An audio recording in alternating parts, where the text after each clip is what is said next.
Welcome to the Challenges of Change, the podcast where we explore the transformative journey towards self-improvement and personal growth. I'm your host, Laura, a mindset coach in the health and fitness industry, here to guide you through the hurdles that life throws at you.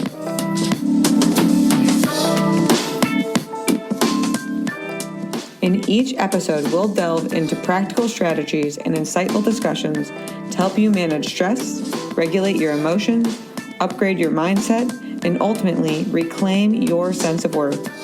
I'm thrilled to have you join me on this journey of change, challenges, and self-discovery.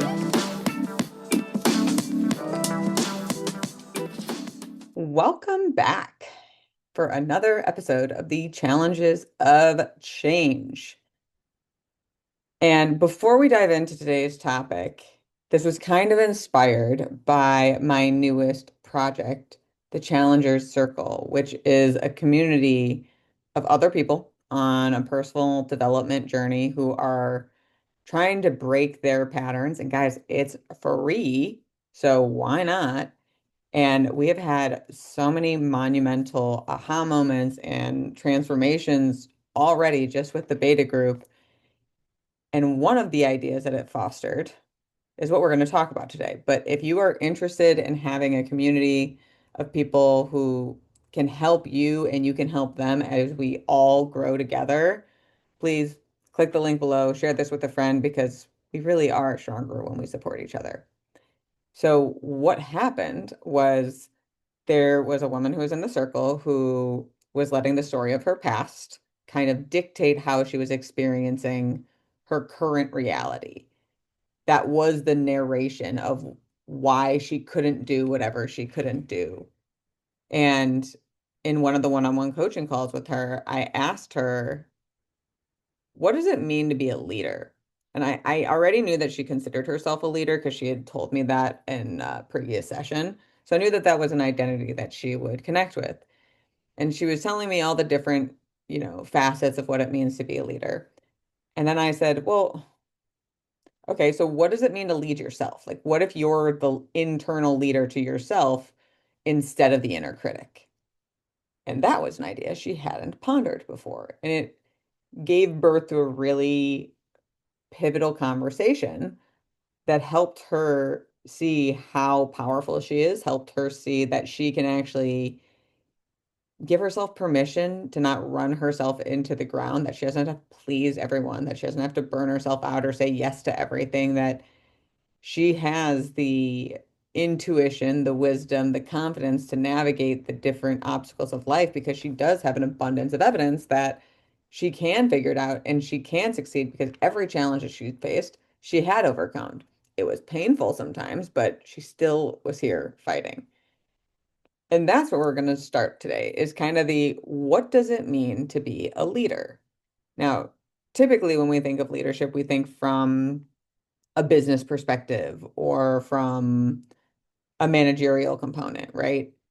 And that I'm going to tell you a story that I experienced, but what I'm actually more curious about is what does it mean to be a leader in our own minds?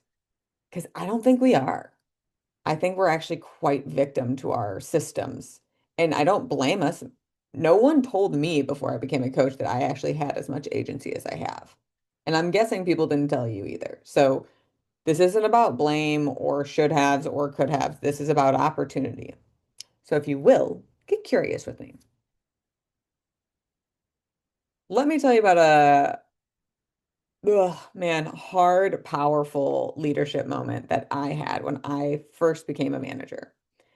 My top trainer, uh, he had a great way with his clients, but his interpersonal skills were, his relational skills with people who are just on the floor, people would misunderstand him. He was a really good guy, but he was regularly misunderstood. And there's one guy who went up to him and asked for a weight plate, and he said, I have two more sets and then you can have it. And the guy took his words offensively and kind of made it his personal mission to try and get this trainer fired. And for 3 months, he would email me every little thing that this trainer would do.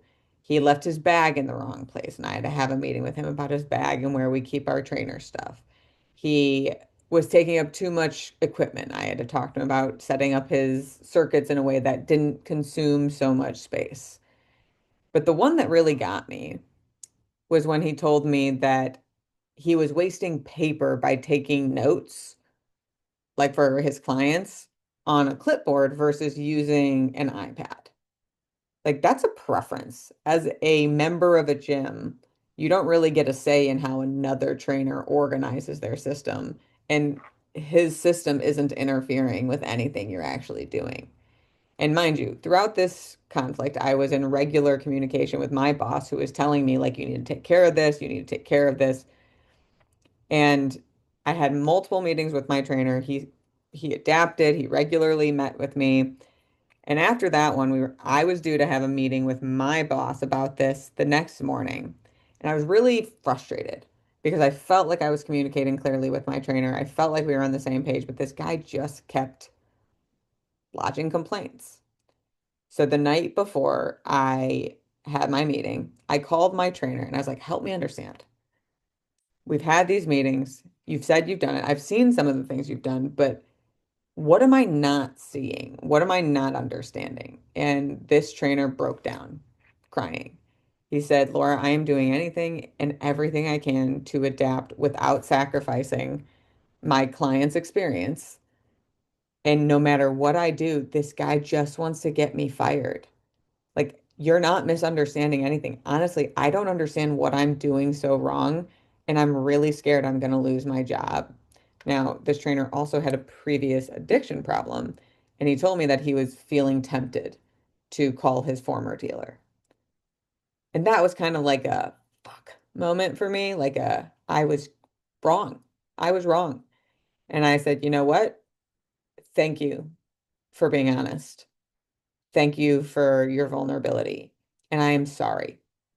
I have not been serving you the way I need to serve you, but I guarantee you, you will have your job. And he said, how can you guarantee that? And I was like, because for my boss to have to fire you, he's going to have to fire me too. And we're the top two trainers at that gym. So he's not going to do that because he's money focused. He's like, so you're going to loop yourself in with me. I'm like, yeah, because this is unjust. And I'm sorry it took me so long to figure it out. And I was like, I had know plenty of people who struggle with addiction. And I'm going to be a bit annoying tonight to make sure we get through the night together. Can you just trust me? And he said, yes. And I called him every hour to make sure that he was still okay. The next morning, I have my meeting with my director. And he sits down and he starts kind of going at me about, like, this shouldn't be taking so long, etc. And I just stood up and I was like, I slammed the table. I said, you're wrong. And now it's your turn to listen. And then I burst into tears. And he's like, oh my God, what's wrong? And he tried to, like, console me. And if you touch me when I'm crying, I cry more. So I, like, pulled back. It wasn't my strongest moment. And it was my strongest moment, if you know what I mean. So I ultimately ended up pulling the numbers that night, showing my boss how much this trainer does for the gym. I showed him what he does in terms of our teamwork and how he helps contribute and develop to help him see the value this trainer was adding versus the one monthly fee this client, or not even this member, was contributing to the gym. And I told him, if you are so set on firing this trainer because of this one member, then you're going to have to fire me too. And he said, really? You're going to loop yourself in with him? And I said, absolutely. Because I don't want to work for a job where I have to sacrifice my integrity. And with all due respect, you did a shitty job training me, and you know that. And I've been doing a shitty job managing them because I misunderstood what it meant to manage because you didn't model it. And if you want to fire me for saying that, I'm okay with it. And he's like, Laura, I've never seen you cry, so I'm listening. And I told him all the details of every meeting. I had all the notes and I explained everything to him. And I was like, this guy is has a vendetta against this trainer.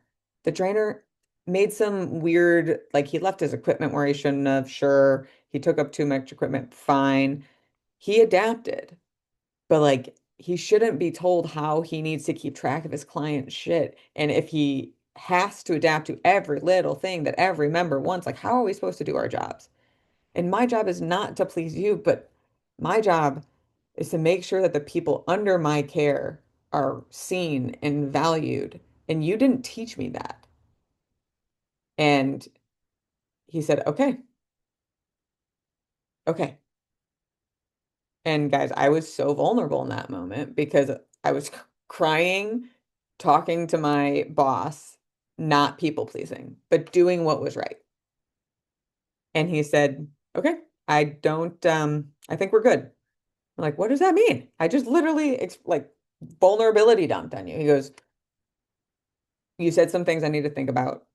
You're not wrong. You guys are, both will have a job. Don't worry about it. Let's set up another meeting next week because I think I knew this when I hired you, but you are definitely going to make me a better leader because you're not going to let me walk through shit, are you? I was like, I don't know what that means, but if this is what it looks like to walk through shit, then no.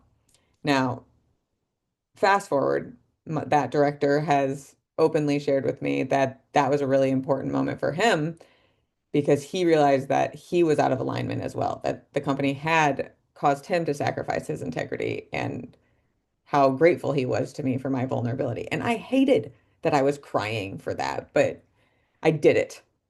So whatever. What I realized in that moment, I was a people pleaser most of my life. I was great at pleasing the people above me. And if my boss needed something, great, I will give it to you, even if it meant not being a good leader to the people under me. And that's not who I want to be. Not at all. And I'm also really grateful for that trainer for being honest with me because he helped me see that I wasn't being a good manager. I wasn't being a good leader. I wasn't leading myself. I wasn't leading them. I was pleasing the director and motivating the trainers with pizza, quite frankly. But it was my job to take care of them and to make sure that they felt valued and witnessed and seen in our business.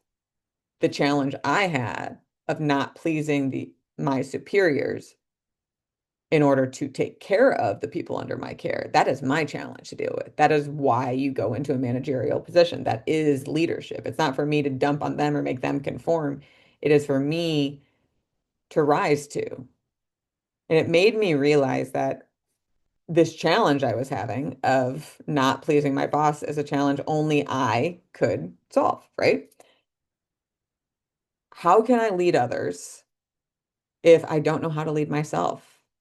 And it got me really curious. And I probably sat with the idea and the thought for like a week and a half before I realized like I needed to feel confident in my why if I was going to stand to something. If in the example I gave you, if I'm leading someone on my team in a way that is driving them towards their addiction, I'm not doing a good job. And I don't want to lead like that. So for me, it was important enough for me to stand up for people who were feeling small. And that was a strong enough why to get me to overcome my fear. And it was that kind of clarity that helped me realize for me to do this in the future, for me to cultivate a stronger leader and not try to please my superiors all the time, but to do what was right and have integrity. I needed to make sure that if I'm going to speak up, if I'm going to share my opinion, if I'm going to have a conflict with the way they want things to go, I need to make sure why I'm doing it is it matters to me and worth standing for, which naturally took me to the how the hell do you develop this? And I still do this when I'm trying to decide how to navigate a tough moment. I think about why it's important to me. And I actually write it down so that it's clear versus keeping it all jumbled in my head. I consider how my actions would honor or dishonor my values. Meaning, if I went with the status quo, how would that honor certain values I hold? And if I don't go with the status quo, how would that honor certain values I have? Just to like see the full picture before I make a decision. I'd get curious about why is it challenging for me? What am I actually afraid is going to happen if I do the thing and if I don't do the thing? And I'd play out both scenarios. But the one that always gets me over the line, over the courage line, and it goes both ways. Sometimes it's what do I want to stand for? Other times it's what's worth falling for. But it's the same sentiment of like, who do I want to be? I don't want to be a manager who says, I don't care if I'm pushing you towards addiction, do what I say. I want to be a manager who says, fuck, I am screwing up if that's what I'm doing. I am sorry and I'm going to fix it. That's who I want to be. It's worth losing my job for that. I can't live with myself knowing I'm poisoning other people like that.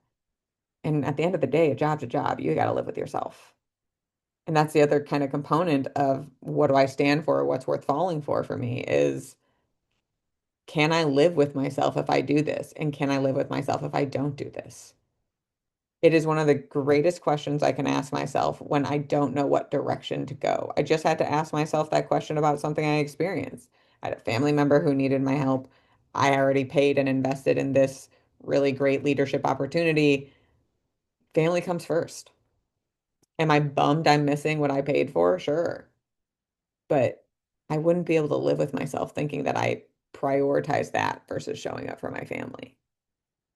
At the end of the day, we have an inner critic in our voice telling us, do this, don't do this. And it's all based on insecurities from our childhood, not the reality of who we are today. We all need to be a leader in our own mind. We need to be able to have clarity in who we are, what we stand for, what's worth falling for, and how we want to influence those in our care or those just around us. If we don't take that personal responsibility, we're all just going to be a bunch of assholes to each other because we're so self-interested. And there will be people who are self-interested who will make you think maybe I should just do that too. And maybe you should. Ask yourself, can you live with that reality? Because the most pivotal line that someone else ever said to me when I was starting my business, she said, who do you need to be okay if your business fails? And I said, I don't think you understand. I don't want my business to fail. She said, no, I understand perfectly, but you're so afraid of it failing. You're not giving it a chance to live. And that really hit me. And I was like, shit, that makes so much sense. Okay, who do I need to be? What's worth standing for? What's worth falling for? And how can I live with myself? And that has been my North Star. We are going to have challenges. We are going to have conflicts, but you don't have to be a victim to your nervous system or your impulses. You can strengthen the leader within. That starts by reflecting and recognizing moments where you've been a leader that you liked and when you've been a leader you didn't like, both inside yourself and outside yourself. And start asking yourself questions and think. Like, give yourself a full minute to actually think, how would this honor the values that I carry? How would this support the person I want to be? Can I live with myself if I take this action? Because if you're going to do something that requires courage, it's much easier to do it if you have your own back. And that's really what this is about. Challenges are going to be there, but you get to be the change in how you show up for yourself first. And when you model that, you bring people along with you. So let me know. Did that hit with you? Because that is what happened from the Challenger Circle, from a client of mine realizing that she wasn't leading her and that she needed to let her inner critic take a break and learn what it really means to be a leader in herself first and foremost. And this is what unfolded. So I hope you got something from this. And if you did, please share it with someone else. And if you are curious, the Challenger Circle is a beautiful place and I hope to see you soon. But otherwise, I'll see you next time.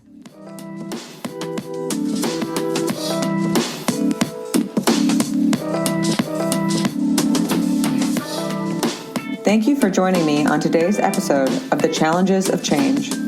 If you're ready to stop stressing and reclaim your sense of worth, be sure to visit my website at www.changebychallenge.com.